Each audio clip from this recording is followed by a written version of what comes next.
సింహాచలం శ్రీ వరాహ లక్ష్మీ నరసింహ స్వామి వారిని supreme court judge justice JK Maheshwari కుటుంబం సమేతంగా దర్శించుకున్నారు. వీరికి ఆలయ కార్యనిర్వహణ అధికారి శ్రీనివాసమూర్తి వేద పండితులు ఘన స్వాగతం పలికారు. స్వామివారి ఆలయంలో మొక్కులు చెల్లించుకున్నారు. అనంతరం వేద పండితులు వేద ఆశీర్వచనం ఇచ్చి ఆలయ కార్యనిర్వహణ అధికారి శ్రీనివాసమూర్తి స్వామివారి ప్రసాదాలను స్వామివారి చిత్రపటాన్ని బహుకరించారు.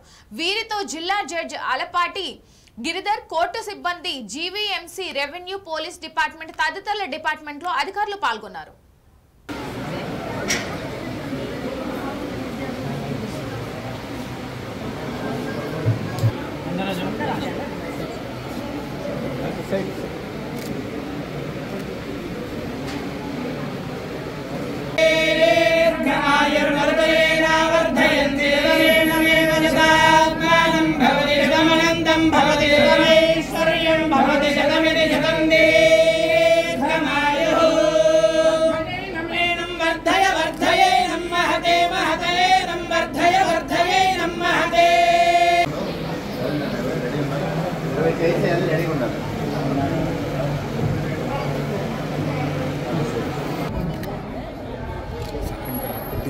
రెండు